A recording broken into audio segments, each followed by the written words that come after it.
जय माता दी दोस्तों जैसा कि हमेशा की तरह एकादशी का महत्व विशेष रूप से होता है और एकादशी सभी व्रतों में महाव्रत में मानी जाती है।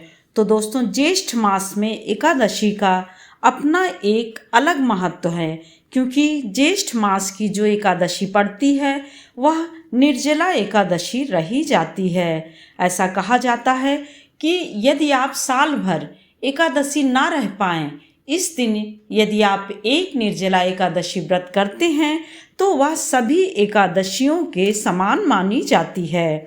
जैसा कि हमेशा की तरह से साल में 24 एकादशी और जब अधिक मास होता है तो 26 एकादशी हो जाती है।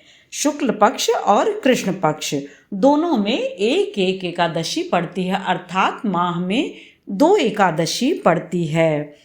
निर्जला एकादशी, जैसा कि यह अपनी नाम से ही समझ में आ जाता है कि निर्जला अर्थात जल भी ग्रहण नहीं करना होता है।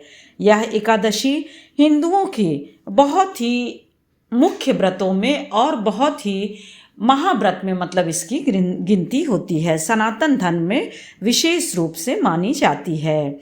तो हिंदुओं की यह एकादशी 2023 ज्येष्ठ माह में शुक्ल पक्ष में होता है, जो कि गंगा दशहरा के दूसरे दिन ही अधिकतर पड़ती है। कभी कभी दूसरे दिन मतलब एक दिन का अंतर होता है, कभी कभी होता है कि दशमी एकादशी दुआस पे जब रहती है एकादशी तो एक दिन का पूरा अंतर यानी तीसरे दिन पड़ जाता है, और नहीं तो अधिकतर एक दिन का अंतर होता है।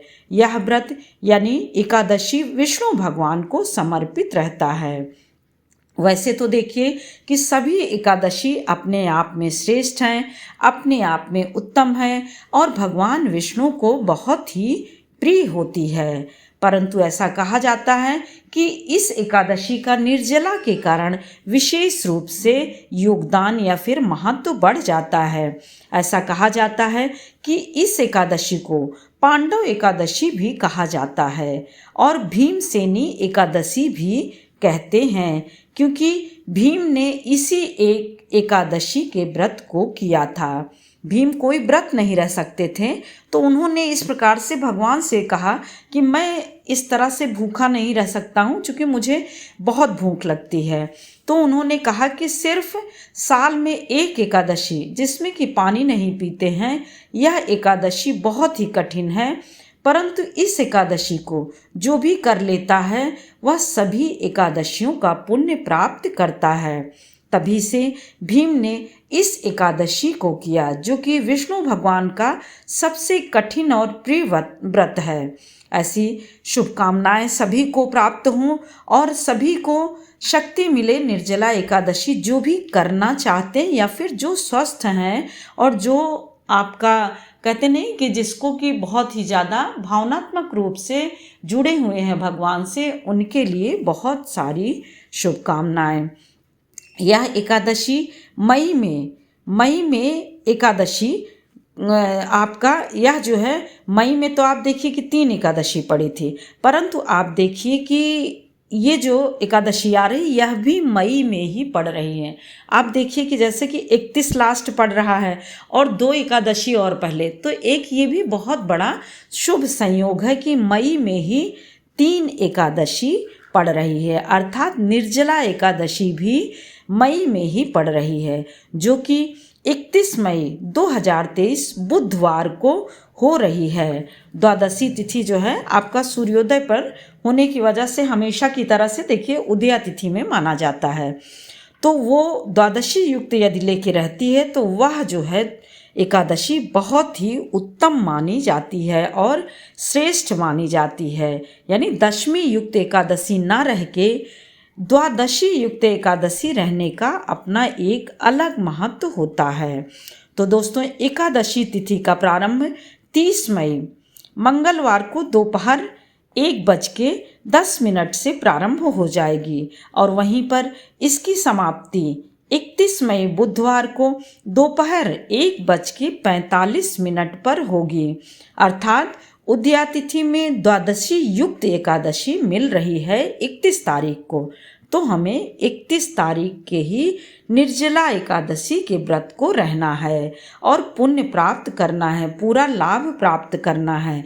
यदि मान लीजिए कोई नहीं रह सकते हैं तो दिन के आप 12 बजे तक पानी ना पीजिए तो भी आपको बहुत सारे पुण्य प्राप्त हो जाते हैं। इस प्रकार से दोस्तों 30 को हमें नहीं रहना क्योंकि दशमी युक्त है। और 31 मई बुधवार के दिन सूर्योदय सुबह जो है वो 5:45 पे हो जाएगा और सूर्यास्त 7:05 पर आपका होगा। तो इस प्रकार से हमें बहुत ही शुभ संयोग में 31 तारीख को प्राप्त हो रही है। अब वहीं पर देखिए दोस्तों, इन सब के बीच में हमें राहु काल का विशेष रूप से ध्यान रखना चाहिए। अपनी पूजा पाठ को उससे पहले ही समाप्त कर लें और हो सके तो सुबह भोर में आप उठ के पूजा करिए। आप 4 बजे नहीं उठ सकते हैं तो 5, 5:30 से लेकर के 7 बजे तक अपनी पूजा पूरी कर लीजिए, वह भी बहुत ही उत्तम होता है। परंतु राहु काल का समय बहुत विशेष ध्यान देना चाहिए। तो इस दिन यानी 31 मई को राहु काल 12 बजे से लग जा रहा है, जो कि 1:30 तक रहेगा। तो आपको 12 बजे से लेकर के 1:30 तक शुभ कार्यों से बचना चाहिए। शुभ कार्य नहीं करना चाहिए, पूजा पाठ अर्थात इसके पहले ही कर लेना चाहिए। इस प्रकार से दोस्तों द्वादशी तिथि का प्रारंभ यानी 31 तारीख को बुधवार को दोपहर 1:47 से लग रही है, ठीक है। और वहीं पर 1 जून यानी दूसरे दिन सुबह 1 जून बृहस्पतिवार गुरुवार के दिन दोपहर में 1:40 तक रहेगी। तो इस चीज़ का हमें इन सब चीज़ों का इसलिए ध्यान रखना रहता है क्योंकि राहु काल में शुभ कार्य नहीं किए जाते हैं और द्वादशी के ठीक बाद हरिवासर लग जाता है। तो हरिवासर का समय द्वादशी तिथि के 4-5 घंटे तक रहती है। नियमों के अनुसार द्वादशी तिथि में यानी जब हरिवासर रहे तब कभी भी व्रत नहीं खोलना चाहिए। तो इस प्रकार से 1 जून बृहस्पतिवार को द्वादशी तिथि सूर्योदय सुबह 5:45 पर हो जाएगा और सुबह जो है आप 5:45 से ले करके आप 2 घंटे में आप क्या करिए कि उस व्रत को खोल दीजिए, जिससे कि आपका व्रत भी पूर्ण हो जाए और जो आपके घंटे हैं वह भी जो है आपके सही ढंग से हो जाएं। तो पारण तिथि हमें 1 जून को आप देखिए कि 1 जून को 2023 गुरुवार को यानी 5:45 से लेकर के 9:30 बजे तक कर लेना है।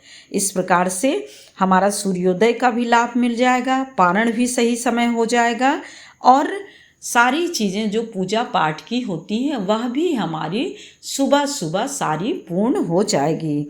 इस प्रकार से दोस्तों इस व्रत में विशेष रूप से जल नहीं पिया जाता है, परंतु जो रह सकें जो कर सके वही, बाकी गर्भवती स्त्री और सारे लोगों के लिए मनाही होती है। जय माता दी दोस्तों, फिर मिलते हैं एक और नए वीडियो के साथ। तब तक के लिए लाइक करिए, सब्सक्राइब करिए और बेल बटन ज़रूर प्रेस करिए जिससे कि नोटिफिकेशन सबसे पहले आपके पास पहुँचे।